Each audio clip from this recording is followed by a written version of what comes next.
하나님 아버지 감사합니다. 오늘 아침에 이렇게 좋은 날씨를 허락하시고 저희 생명을 연장하여 주시며 저희들이 교회에 나와서 하나님께 예배드리고 말씀을 공부하며 또 찬양할 수 있게 하여 주심을 감사합니다.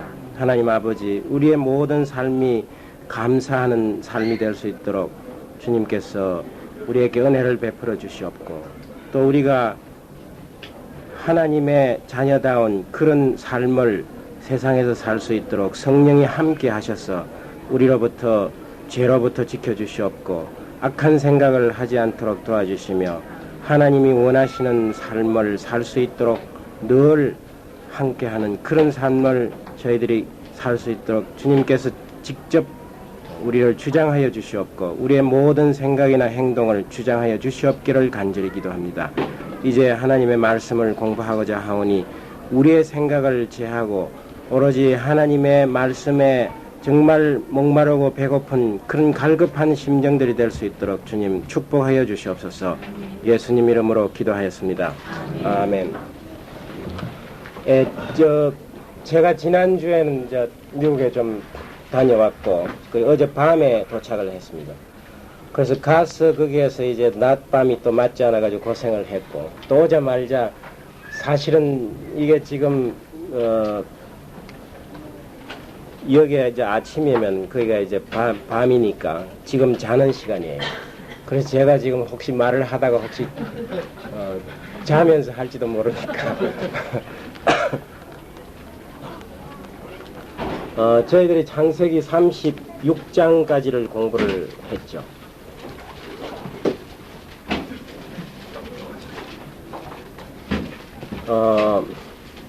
사실상 이제 창세기 37장부터는 요셉과 그리고 유다 그리고 야곱의 12 아들들이 중심이 됩니다. 그래서 우리는 창세기 다음이 뭡니까? 출애굽기가 나오죠. 애굽에서 이스라엘 백성들이 이제 떠나오는 게 출애굽기인데 창세기 37장부터 50장까지는 입애굽기예요. 입애굽기. 성경에는 그런 말씀이 없지만 애굽으로 들어가는 이야기가 있습니다. 어떻게 해서 이 사람들이 애굽으로 들어갔는가? 우리가 들어간 이유를 모르면 나오는 것만 배워가지고는 부족하죠. 그래서 성경의 주제는 항상 예수님이지만은 그러나 우리가 이 성경을 어느 정도 순서적으로 한번 읽어가지고 도대체 어떻게 시작해서 뭐로 끝나느냐 하는 그런 걸 좀 알면은 성경 전체의 내용이 굉장히 우리에게 재미가 있습니다. 그래서 창세기 37장부터는 입애굽기라 이렇게 부를 수가 있습니다. 야곱이 가나안 땅 곧 그 아비의 우거하던 땅에 거하였으니 야곱의 약전이 이러하니라. 여기 보면은 야곱이 가나안 땅 곧 그 아비의 우거하는 곳에 거하였으니 이렇게 되어 있습니다. 그런데 그 전에 우리가 창세기 36장을 보면은 에서는 어떻게 했습니까? 에서는 우리가 36장 6절에서 보면은 에서가 자기 아내들과 자기 자녀들과 자기 집의 모든 사람과 자기의 가축과 자기의 모든 짐승과 자기가 가나안 땅에서 얻은 모든 재물을 이끌고 동생 야곱을 떠나 타처로 갔으니 가나안 땅을 떠났으니 이렇게 되어 있는데 반면에 야곱은 가나안 땅에 거하였으니 이렇게 되어 있습니다. 항상 우리가 약속의 땅에 머물러야 합니다. 하나님의 약속 가운데 살아야 한다는 거예요. 아무리 세상이 보기가 좋고 우리가 성공할 것 같지만은 그러나 항상 하나님의 약속에 의지해서 약속의 땅에 살지 않으면 하나님의 축복으로부터 떠날 수 있다 하는 것을 말합니다. 사주되신 분 속히 차를 비켜주세요.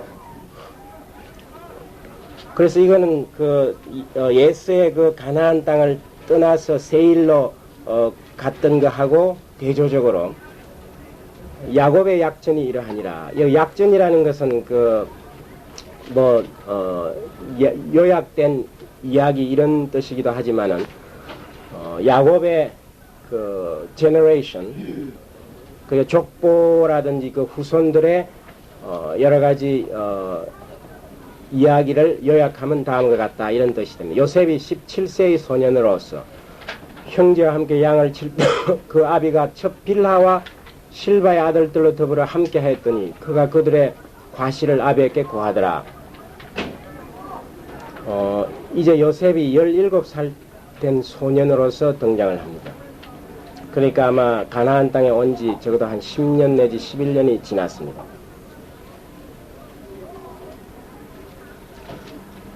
자기 어머니는 이제 라헬은 이미 세상을 떠났죠. 죽었죠. 그래서 아마 아비의 첫 빌하와 실바의 아들들로 더불어 요셉이 함께 했다 이렇게 되어 있습니다. 그러니까 어머니가 죽었기 때문에 아마 자기의 다른 어머니였던 물론 레아도 있었겠지만은 그 빌하와 실바가 아마 요셉하고 이렇게 가까이 지나도록 이렇게 했는지도 모르겠습니다. 요셉은 노년에 얻은 아들이므로 이스라엘이 여러 아들들보다 그를 깊이 사랑하여 위하여 채색옷을 지었더니 요셉은 그 야곱이 몇 살 때 낳았느냐 하면은 91세 때 야곱이 요셉을 낳았습니다. 그러니까 상당히 노년에 놓은 아들이죠. 그러니까 60세 91세 때 요셉을 낳았고 나중에 91세 때 야곱을 낳았고 요셉이 야곱이 108세 때 이삭이 168세로 이렇게 되어 있기 때문에 결국 우리가 계산을 해보면은 그리고 요셉이 30세 때 애굽의 국무총리가 됐고 이걸 그때 그때가 이 야곱이 130세였습니다. 그러니까 그걸 계산해 보면은 지금 논 시기가 나옵니다. 91세 때 야곱이 요셉을 낳았으니까 꽤 노년에 놓은 아들이었습니다. 그 형들이 아비가 형제들보다 그를 사랑하므로 물론 이 요셉을 특별히 사랑한 것은 노년에 놓은 11번째 아들이었다는 뜻도 있지만은 그러나 이 요셉은 야곱이 총애하는 라헬의 몸에서 난 아들이었기 때문에 더욱더 사랑했을 것 같습니다. 그 형들이 아비가 형제들보다 그를 사랑함을 보고 그를 미워하여 그에게 은사가 불평하였더라. 그 아버지가 이 편애를 했습니다. 채색옷이라는 것은 몸 전체 여기서부터 발까지 오는 그런 긴 옷인데 거기다가 또 이제 이 옷 소매에다가 무슨 이 채색 그런 천을 붙여가지고 왕자라든지 이런 귀한 사람들이 입는 옷이었습니다. 그러니까 특별히 다른 아들하고 구별되게 하기 위해서 이런 옷을 입혔습니다. 그 형들이 아비가 형제들보다 그들을 사랑함으로 보고 그를 미워하여 그에게 은사가 불평하여 여기 은사가 불평하다는 것은 구체적으로 샬롬 하는 말을 하지 않았다 이겁니다. 유대인들 이스라엘 사람들은 만나면 누구든지 샬롬 이렇게 합니다. 평화가 함께 있을지어다. 화평이라는 뜻입니다. 샬롬. 그런데 원어에 보면은 은사가 불평하였더라 이 말이 무슨 말이냐면 요셉한테는 만날 때 샬롬 하는 그런 말이 나오지 않았다 이겁니다. 요셉이 꿈을 꾸고 자기 형들에게 고하며 그들이 그를 더욱 미워하였더라. 거기다가 또 한 가지 미움을 사는 일은 아버지가 자기를 편애했기 때문만이 아니라 요셉 자신이 꿈을 꾸는 자인데 더욱더 그 꿈의 내용 때문에 형제들의 미움을 받게 되었다 이런 뜻입니다. 요셉이 그들에게 이르되 청컨대 나의 꾼 꿈을 들으시오. 우리가 밭에서 곡식을 묵더니 내 단은 일어서고 당신들의 단은 내 단을 둘러서서 절하더이다. 그 형제들에게 하루는 그렇게 말합니다. 내가 밭에서 이제 곡식을 거둬들이는데 내가 곡식을 한 묶음 이렇게 묶어 놓으니까 당신들이 묶어 놓은 곡식들이 전부 내 곡식에 절을 하더라. 이건 좀 우리가 실제 현실에서 일어나는 그런 꿈이 아니죠. 꿈이 두 가지가 있습니다. 아주 현실적인 그런 모습으로 나타나는 꿈이 있고 또 이것처럼 실제 우리가 현실에서 보이지 않지만 그러나 그 의미가 숨겨져 있는 그런 꿈이 바로 이런 종류입니다. 곡식단이 자기가 산 단에게 전부 절을 하더라 이겁니다. 그러니까 이 말은 너희들이 내 형들이지만은 결국 나에게 절하는, 내가 너희들보다 위에 있는 그런 위치가 될 수 있다 하는 그걸 이제 말한 겁니다. 그 형들이 그에게 이르되 네가 참으로 우리의 왕이 되겠느냐, 참으로 우리를 다스리게 되겠느냐 하고 그 꿈과 그 말을 인하여 그를 더욱 미워하더니. 그러니까 우리가 이런 것도 참 생각할 수 있습니다. 하나님의 어떤 사자들을 미워하는 수가 많아요. 그 이스라엘 역사를 보더라도 선지자들을 다 돌로 쳐 죽이고 뭐 이렇게 하죠. 그러니까 우리 듣기에 정말 거북하고 좋지 않은 말일지라도 하나님의 말씀이 그 속에 있을 수가 있는 거예요. 지금 이 요셉이 상황이 이렇게 되어서 인간적으로 볼 때는 참 이게 좋지 않다 이러지만, 그러나 하나님이 역사하는 거예요. 요셉을 통해서. 요셉이 다시 꿈을 꾸고 그 형들에게 고하여 가로되 내가 또 꿈을 꾼적 해와 달과 11별이 내게 절하더이다. 이 해와 달은 아마 어머니 아버지를 나타내고 11별은 자기 형제 11, 자기를 제외한 11명의 형제를 나타내는 거예요. 다 절하더라 이거예요. 사실 나중에 정말 땅에 엎드려서 정말 이렇게 하나님처럼 생각을 하고 절을 해요. 나중에 그 요셉이 요셉인 줄 모를 때. 다만 이번 꿈에서는 부모도 자기에게 절을 하는 그런 내용이었습니다. 그가 그 꿈으로 부형에게 고하매 아비가 그를 꾸짖고 그에게 이르되 너의 꾼 꿈이 무엇이냐? 나와 내 모와 내 형제들이 참으로 가서 땅에 엎드려 내게 절하겠느냐? 야곱도 이제 가만 들어보니까 너무한다 하는 생각이 듭니다. 도대체 나도 그러면 가서 절을 해야 되겠느냐 이렇게. 이 이스라엘은 동방세계입니다. 오리엔트예요. 우리가 세상을 서양과 동양으로 나누는데 이 이스라엘부터 시작해가지고 쭉 이쪽이 이제 동방세계예요. 그러니까 우리 동방적인 사고로서는 아버지가 자식한테 절한다는 것은 도무지 상상할 수 없는 일이에요. 그래서 야곱도 아마 그 꿈이 너무 현실적이 아니고 또 그들의 그 관습이나 모든 생각에 너무나 어긋나기 때문에 요셉을 꾸짖는 그런 내용입니다. 그 형들은 시기하되 그 아비는 그 말을 마음에 두었더라. 그렇지만은 아버지하고 형들의 그 차이는, 형들은 아주 이제 그 요셉을 더욱더 미워하게 되었지만은, 그러나 야곱은 그것을 마음에 새겨두었다 이겁니다. 이것이 아마 보통 이야기가 아니라 하나님에서부터 온 어떤 계시의 말씀이다 하는 그런 것을 이제 명심하게 된 겁니다. 야곱은 그런 경험들이 많죠. 하나님으로부터 주어지는 그 계시의 내용을 어느 정도 이 자기 다른 아들들보다는 센시티브한 그런 생각을 갖고 있습니다. 그 형들은 시기하되 그 아비는 그 말을 마음에 두었더라. 그 형들이 섹겜에 가서 아비의 양떼를 칠 때 다시 섹겜으로 아마 갔습니다. 아마 이 섹겜 근처가 굉장히 초장이 많았던 것 같아요. 섹겜에 웬만해서는 안 돌아가겠죠. 왜냐하면 끔찍한 사건이 일어나가지고 디나 사건이 나서 어떻게 했습니까? 막 그냥 밤중에 도망쳐가지고 나왔죠. 그 섹겜 사람들을 다 죽이고 몰래 왔기 때문에 도로 섹겜으로 돌아간다는 것은 굉장히 위험한 일이에요. 그렇지만은 아마 그 목축을 하기 때문에 풀이 있는 곳을 쫓아서 찾아다녀야 하니까 섹겜에 이르러 있었습니다. 이 섹겜은 예루살렘으로부터 한 그 북쪽으로 65km 떨어져 있는 곳입니다. 근데 지금 이 야곱과 그 원래 이 야곱이 거하는 곳은 어디에 있냐냐 하면 그 헤브론, 그러니까 예루살렘에서 남쪽 잠시 안내 말씀드리겠습니다. 지하 주차장에 1594원 차주되신 분 차를 비켜주세요. 다시 한번 말씀드립니다.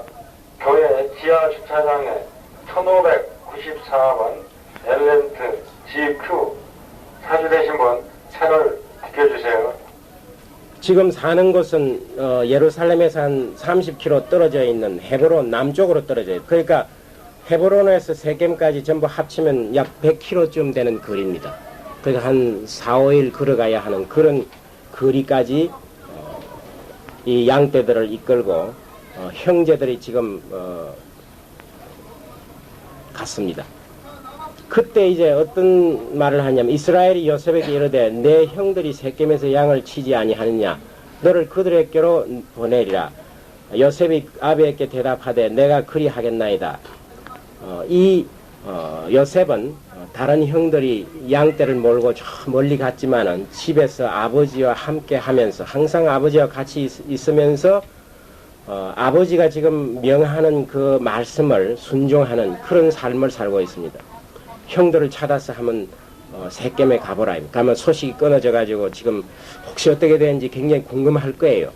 혹시 그 섹겜 원주민들에게 아마 뭐 옛날 그 사건으로 인해서 전부 다 체포되고 굉장한 그 불행한 일을 당하지 않았냐 그런 마음이 아마 야곱에게 들었은 것 같아요. 그러니까 요셉을 네가 가서 한번 찾아보라고 이렇게 했습니다.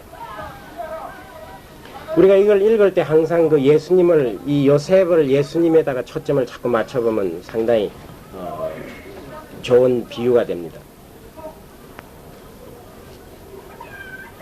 요셉은 아버지와 함께 있다가 그 아버지가 찾아가라 하는 명령에 순종해서 정말 혼자서 그 먼 거리를 찾아 나서게 됩니다. 요셉이 아베에게 대답하되 내가 그리하겠나이다. 이렇게 순종하는 요셉입니다. 이스라엘이 그에게 이르되 가서 내 형들과 양떼가 다 잘 있는 여부를 보고 돌아와 내게 고하라 하고 그를 헤브론 골짜기에서 보내매 이 헤브론은 막벨라 굴이 있는 그러니까 아브라함이 묻혀 있고 사라가 묻혀 있고 큰 그 막벨라 동굴이 있는 예루살렘 남방 30km쯤 있는 그런 지점입니다. 여기에서 지금 야곱이 자기 아들들하고 살았습니다. 이에 세겜으로 갑니다. 어떤 사람이 그를 만난 적 그가 들에서 방황하는지라 그 사람이 그에게 물어 가로되 네가 무엇을 찾느냐. 그러니까 이 사실 혼자 길을 떠난다는 것은 특별히 아버지 집에 이렇게 있다가 뭐 목동으로서 막 이렇게 돌아다닌 경험도 없는 요셉이 혼자 길을 떠난다는 것은 상당히 위험한 모험이에요. 그러니까 당연히 길을 잃어가지고 방황합니다. 골짜기에서 방황합니다. 그래서 어떤 사람이 혹시 양떼를 잃어버린 목동인 줄 이렇게 착각을 하고 무엇을 찾고 있느냐 이렇게 물어봤습니다. 누구를 찾느냐 이렇게 묻지를 않았고 무엇을 찾느냐. 아마 이 말은 틀림없이 목동이 자기 양떼를 지금 찾아서 헤매는 거로 이렇게 생각을 합니다. 광야에 나가면 우리가 길을 잃게 됩니다. 그리고 여러 가지 위험이 도사리고 있습니다. 그 예수님도 광야에 나가서 40일간 사탄의 이끌림을 쫓아서 광야에 나가서 여러 가지 그런 그 유혹을 물리치고 헤맨 그런 그 우리 생각을 해볼 수가 있습니다. 하늘에 있다가 이 땅에 내려오셔가지고 그가 가로되 내가 나의 형들을 찾아오니 청컨대 그들의 양치는 것을 내게 가르치소서. 이 야곱 그 요셉은 굉장히 아버지의 명령에 순종할 뿐 아니라 형제들이 자기를 미워함에도 불구하고 그 형들을 찾는다면 굉장히 형제에 대한 그 간절한 그런 그 형제애가 있습니다. 사실 그들이 죽었건 살았건 나에게 무슨 상관이요 이렇게 할 수가 있겠지만 그러나 아버지가 찾아보라 이라니까 위험을 무릅쓰고 들에 나가서 형제를 간절하게 찾아서 헤매는 그런 모습을 봅니다. 예수님이 이런 양 한 마리를 찾아서 정말 모든 것을 포기하고 찾아 나서는 그러한 모습과도 마찬가지입니다. 그가 가로되 내가 나의 형들을 찾아오니 청컨대 그들의 양치는 것을 내게 가르치소서. 그 사람이 가로되 그들이 여기서 떠났느니라. 내가 그들의 말을 들으니 도단으로 가자 하더라. 이 도단이라는 것은 두 우물이란 그런 뜻입니다. 아마 그게 우물 두 개가 유명한 게 있었던 것 같습니다. 이 도단은 섹겜에서 다시 북쪽으로 30km쯤 더 떨어진 곳이에요. 그러니까 요셉이 집을 떠나가지고 약 한 130km 정도 가서 이제 도단에서 만나게 됩니다. 요셉이 그 형들의 뒤를 따라가서 도단에서 그들을 만나니라. 요셉이 그들에게 가까이 오기 전에 그들이 요셉을 멀리서 보고 죽이기를 꾀하여 이렇게 그 아버지의 부탁을 받고 형들의 안부가 근심이 되어서 지금 요셉이 막 고생고생해서 찾아갔지만은 형제들은 지금 다른 생각을 갖고 있습니다. 요셉이 멀리서 이제 오는 것을 보고 우리가 죽이자 이렇게 의논을 합의를 했습니다. 마치 하나님의 아들로서 예수님이 이 땅에 오셨는데 이스라엘 백성들, 즉 예수님의 형제인 다윗의 후손들, 이스라엘 백성들은 예수를 죽이자 이렇게 지금 모함을 한 거나 마찬가지예요.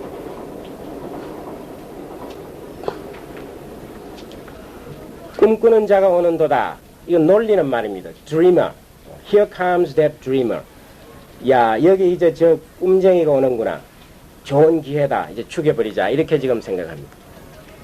자, 그를 죽여 한 구덩이에 던지고 우리가 말하기를 악한 짐승이 그를 잡아먹었다 하자. 그 꿈이 어떻게 되는 것을 우리가 볼 것이니라 하는지라. 그러니까 죽여버리고 야곱한테 가가지고는 악한 짐승이 그를 잡아먹었다. 참 그 꿈 꼴 좋게 되었구나 이런 뜻이에요. 우리가 절한다고 막 하던 그 꿈이 결말이 참 좋게 되었구나 이런 거예요. 르벤이 듣고 요셉을 그들의 손에서 구원하려 가로되 우리가 그 생명은 상하지 말자.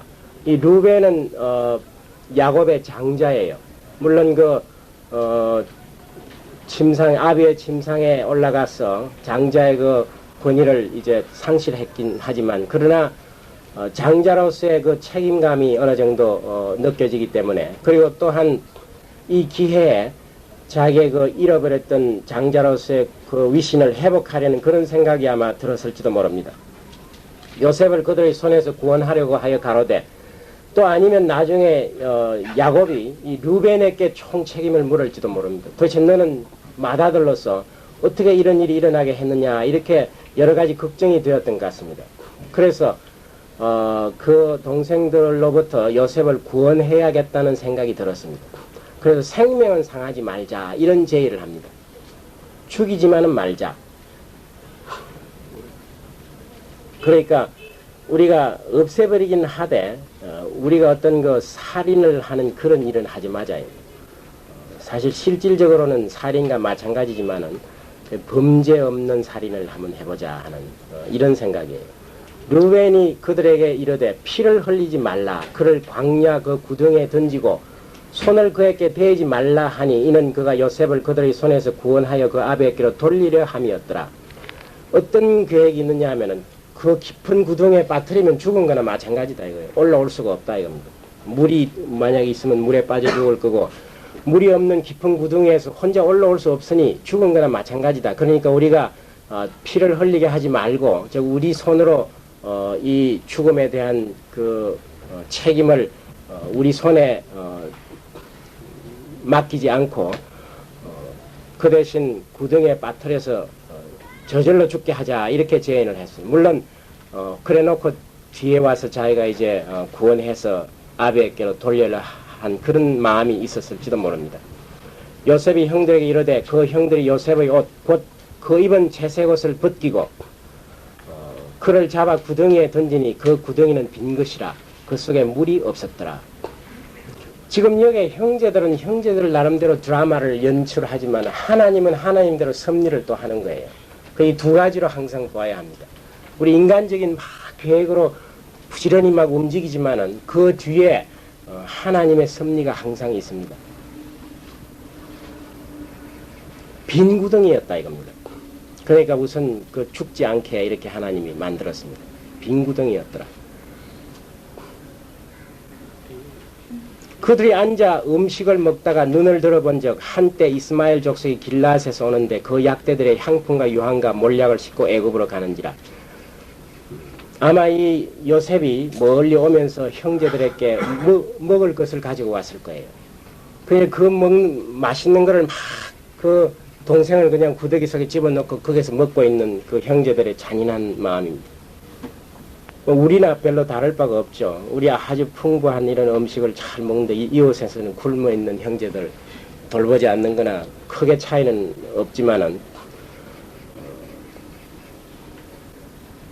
사실 이렇게 할 수 있나 하지만은 우리가 다 그렇게 하고 있는 사람들이에요. 이 죽음, 여기에 대한 이 형제들의 그걸 한번 가만히 생각해보면 뭡니까? 이 미움, 시기, 질투가 결국 사망으로 이르게 하는 겁니다. 사람을 죽이는 거예요.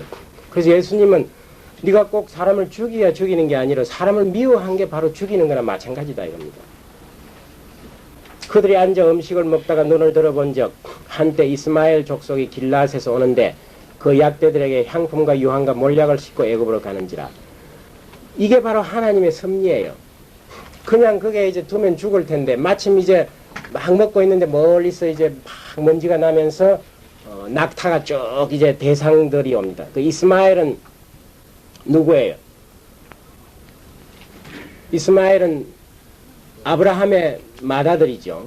그 이스마엘은 이제 약대를 가지고 대상, 그 아랍과 그 애굽에 장사를 하면서 사는 그러한 족속들의 대표입니다. 아랍 족속이 되었죠. 주로 뭘 많이 무역을 했냐면 향품, 이 향. 애굽에는 당시에 굉장히 문명이 앞서 있었기 때문에 특별히 이런 그 사람이 죽은 다음에 미라를 만들고 하는 이럴 때 여러 가지 향품과 또 이 방부제 이런 게 많이 쓰입니다. 그러니까 몰약 같은 거는 특별히 그 방부제 그런 거로 많이 쓰는 겁니다. 이런 건 주로 어디서 나느냐면 아라비아 반도나 이런 데서 많이 났습니다. 그 유향 같은 것도 마찬가지입니다. 이것도 그 고무나무나 이런 거에 진을 내 가지고 거기서 나오는 레진이 있습니다. 레진. 그걸 이제 가루를 만들어 가지고 쓰는 그런 그 방부제로 사용하는. 그 당시로서는 굉장히 값비싼 거고 특별히 애굽에서는 구할 수 없는 거기 때문에 이게 아주 무역 상품으로서 중요한 그런 가치가 있었습니다. 그때 유다가 문득 이런 생각을 했습니다. 자기 형제에게 이르되 우리가 우리 동생을 죽이고 그의 피를 은닉한들 무엇이 유익할까? 자, 그를 이스마엘 사람에게 팔고 우리 손을 그에게 대지 말자. 그는 우리의 동생의 우리의 권력이니라. 함의 형제들이 청정하였더라. 유대인들도 예수를 누가 죽이게 했습니까? 자기들의 손으로 죽이지 않고 누가 죽였어요? 빌라도 로마 사람들을 통해서 사형을 시키게 했습니다. 그래 놓고는 우리 책임이 없다 이랬습니다. 우리가 죽이지 않았다 이거예요. 로마 사람인 빌라도의 재판을 받고 죽였다. 실질적으로는 자기들이 죽인 거죠. 여기에서도 그런 일이 일어납니다. 노예로 팔았다는 것은 죽인 거나 마찬가지예요. 이 노예라는 건 그 당시에 물건이었어요. 주인이 화가 좀 나면 그냥 그 자리에서 죽여버려도 아무 누가 항의하지 못하는 그런 노예에 있습니다. 그러니까 이 노예로 팔자고 하는 말은 다시는 우리 이제 이 요셉은 지구상에 없는 거로 생각하자는 거나 마찬가지 그런 일이었습니다. 그 하나님은 이런 이런 환경에 처해 있을 때 하나님은 계획이 그 시간을 이렇게 맞추는 것. 우리가 시간 그 맞추는 그게 참 중요합니다. 어떤 일이 막 세계 각국에서 일어나는데 두 가지 사건이 같은 장소에서 동시에 일어나는 그 synchronization, coincidence 한꺼번에 맞추어지는 이건 하나님의 섭리다 이겁니다. 그 대상들이 뭐 자주 지나가는 게 아니겠죠. 그런데 마침 그 막 동생을 빠뜨려 놓고 형제들이 먹고 있을 때 멀리 지나가는 걸 보았을 때 유다가 이런 생각을 하는 거예요. 우리가 팔아먹자 이렇게 이제 예수님을 판 자도 유다죠. 그건 가롯 유다지만 이건 자기 형제 중에 하나인 네 번째 아들 야곱의 네 번째 아들인 유다가 11번째 야곱의 아들인 요셉 자기 동생을 팔아먹자고 지금 합니다. 때 미디안 사람 상고들이 지나는지라 여기에는 미디안이라고 되어 있습니다. 위에는 뭐가 되어 있냐면은 이스마엘이라고 되어 있는데 이 미디안도 역시 아브라함의 후손이에요. 25장 2절을 보시면은 창세기 25장 2절을 보시면은 아브라함이 가나안 사람 또 이제 첩을 얻었는데 그 첩에서 난 자식이 미디안이 있어요. 25장 2절에 보시면은 그가 시므란과 욕산과 무단과 미디안과 이스박과 수아를 낳았다 이랬죠. 후처를 취하였다고 했습니다. 그두라라는 후처를 취해가지고 거기서 난 사람입니다. 그래서 미디안족이 역시 아브라함의 후손이에요. 그러니까 아마 이스마엘하고 이 미디안들은 서로 섞여서 살면서 서로가 아마 이렇게 이름을 공통으로 이렇게 부를 수도 있었던 것 같아요. 상고들이 지나는지라, 그러니까 이 장사하는 대상들을 말하는 겁니다. 그들이 요셉을 구덩이에서 끌어올리고 은 20개 그를 이스마엘 사람에게 팔매 그 상고들이 요셉을 데리고 애굽으로 갔더라. 이 은 20개는 레위기 27장 5절을 한번 살펴보면은 이게 뭐에 해당하는 값인가 하는 거가 알 수가 있습니다. 레위기 27장 5절 190페이지입니다.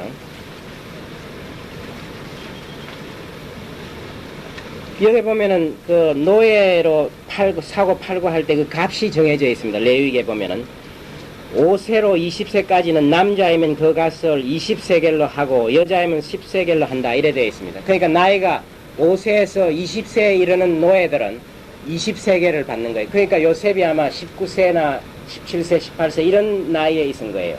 20세를 넘지는 않았던 것 같아요. 아주 공정거래법이 아마 그 당시에도 있었던 것 같아요. 노예 팔고 사고 할 때. 요셉을 애굽으로 데리고 갔더라. 그가 하늘에 있던 예수님이 땅에 와가지고 정말 질시를 받고 돌을 맞고 온갖 천대를 받아가지고 굉장히 비천한 예수님은 실제 말구유에서 태어났습니다. 날 것도 없었어요. 그러니까 지금 이 요셉도 아버지 집에서 그 왕자들이 입는 그런 옷을 입고 있다가 지금 이제 노예가 돼버린 거예요. 완전히 이게 신세가 전락한 겁니다. 이걸 가만보면 하나님이 우리를 쓰실 때 제일 먼저 필요한 게 우리의 그 자만심을 꺾는 거예요. 교만심. 이 요셉이 사실 얼마나 교만했겠어요. 그냥 채색 옷을 입고 나가면 형제들이 부러워하고 하나님이 쓰시려면 맨 먼저 옷을 벗기는 거예요. 네 그것 가지고는 도저히 내가 못 쓰니까 네가 종이 되라 이거예요.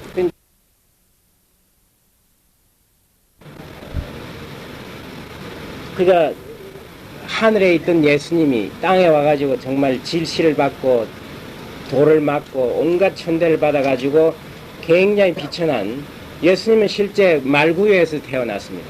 날 것도 없었어요. 그러니까 지금 이 요셉도 아버지 집에서 그 왕자들이 입는 그런 옷을 입고 있다가 지금 이제 노예가 돼버린 거예요. 완전히 이게 신세가 전락한 겁니다. 이걸 가만히 보면 하나님이 우리를 쓰실 때 제일 먼저 필요한 게 우리의 그 자만심을 꺾는 거예요. 교만심. 이 요셉이 사실 얼마나 교만했겠어요. 그냥 채색 옷을 입고 나가면 형제들이 부러워하고 하나님이 쓰시려면 맨 먼저 옷을 벗기는 거예요. 네 그것 가지고는 도저히 내가 못 쓰니까 네가 종이 되라 이거예요. 완전히 종으로 만들어버린 거예요. 루벤이 돌아와서 구덩이에 이르러 본즉 거기 요셉이 없는지라 옷을 찢고 아우들에게로 와서 가로되 아이가 없도다. 나는 어디로 갈까? 이 루벤이 아마 혼자 몰래 와가지고 이제 동생을 구해주고 아버지한테 데리고 가가지고 자기가 좀 이렇게 체면을 회복할 생각으로 했지만은 이미 루벤이 없는 동안에 다 이제 거래가 끝나고 이제 구덩이에 와보니까 아무것도 없는 상태가 되었습니다. 아우들에게로 와서 가로되 아이가 없도다. 나는 어디로 갈까? 이 말은 장자로서 아마 책임이 결국은 루벤에게로 돌아갈 거예요. 나중에 야곱이 따질 때. 그러니까 자기가 아주 그 책임을 지금 질 것을 생각하면서 낭패가 난 것 같습니다. 그들이 요셉의 옷을 취하고 수염소를 주게 그 옷을 피해 적시고 그 채색 옷을 보내어 아베에게로 가져다가 이르기를 우리가 이것을 얻었으니 아버지의 아들의 옷인가 아닌가 보소서 하매 아버지의 아들인가 아닌가 보소서 이렇게 말할 때 이 형제들이 얼마나 원한에 사무쳤겠어요. 이게 우리 동생 요셉의 옷인가 이렇게 하지 않고 아버지의 아들, 우리는 아버지의 아들이 아니라고 지금 말하는 거나 마찬가지예요. 그리고 야곱의 형편을 보면은 야곱은 과거를 생각할 거예요. 나중에 물론 이걸 다 발견하지만 자기가 뭘 가지고 아버지를 속였습니까? 염소를 가지고 속였죠. 그러니까 자기가 똑같은 방법으로 속이면 아들들에게 속임을 당합니다. 그래서 성경이 정확한 거는 우리가 잘못한 일에 대해서 꼭 그걸 받습니다. 성경 보면은 구약은 특별히 착한 일을 하면은 복 받고 나쁜 일을 하면은 벌 받고 그리고 또한 코에는 코, 이에는 이 이런 말이 있습니다. 동일한 복수를 항상 하나님께서 하는 게 그게 구약적인 그 죄에 대한 벌칙이었습니다. 그러니까 동일한 방법으로 결국은 아들들에게 속임을 당하게 됩니다. 아버지의 아들의 옷인가 아닌가 보소서 하매 아비가 그것을 알아보고 가로되 내 아들의 옷이라 악한 짐승이 그를 먹었도다. 요셉이 정령 찢겼도다 하고 자기 옷을 찢고 굵은 배로 허리를 묶고 오랫도록 그 아들을 향하여 애통하니라. 그러니까 대개 이스라엘 사람들이 슬픔을 당하면 옷을 이렇게 확 찢어버리는 거예요. 찢고 삼배 옷을 입고 막 땅을 치면서 이게 흙을 머리에 끼얹으면서 이렇게 애통합니다. 그 우리나라는 상주 옷들을 지금 생각해 보는데 그 사람들 보면 삼배 옷에다가 이 새끼를 꼬아가지고 허리띠를 만들어가지고 굉장히 그런 옷을 입고 하죠. 그래서 이런 전통들이 어떻게 생겼나 이렇게 생각해 볼 때 과연 이 조상들이 한 군데 모여서 살다가 이렇게 헤어져서 다 그런 전통들을 가지고 나왔지 않나 이런 생각을 해보게 됩니다. 그 모든 자녀가 위로하되 그가 그 위로를 받지 아니하여 가로되 내가 슬퍼하며 음부에 내려 아들에게로 가리라 하고 그 아비가 그를 위하여 울었더라. 이제 요셉답지 않죠. 저 야곱답지 않습니다. 이 야곱은 일생 동안 그렇게 정말 무슨 일이든지 자기가 주장하고 계획하고 했지만은 이 요셉을 잃고 나서는 전혀 어떻게 슬픔에서 헤어날 바를 모릅니다. 위로를 받지 않는다 이 말은 우리가 세상적으로 아무리 위로를 해도 마음의 그 슬픔이 가라앉지 않는다 이겁니다. 미디안 사람이 애굽에서 바로의 신하 시대장 보디발에게 요셉을 팔았더라. 그러니까 이 미디안 상인들은 이제 이익을 좀 남기고 요셉을 또 파는데 누구에게 팔려갔느냐 하면은 시위대장 보디발. 이 시위대장은 검찰총장이나 아니면은 치안국장 정도 되는 그러한 큰 벼슬이 있습니다. 이제 왕하고 아주 가깝게 옆에 있는 보디발에게 요셉을 팔았습니다. 이 창세기 38장에는 유다에 관한 이야기가 나옵니다. 12 형제 중에서 앞으로 이제 유다와 요셉이 가장 중요한 역할을 맡습니다. 유다는 그 예수님의 조상이 되고 요셉은 사실상 그 장자권을 이어받는 그러한 그 중요한 야곱의 아들들에 관한 이야기인데 특별히 38장은 오늘날 우리가 이 도덕 기준이나 가치관으로 볼 때 상당히 좀 우리가 그 성경에 기록된 이 이야기가 굉장히 어색하게 또 좀 업서드한 그 어떻게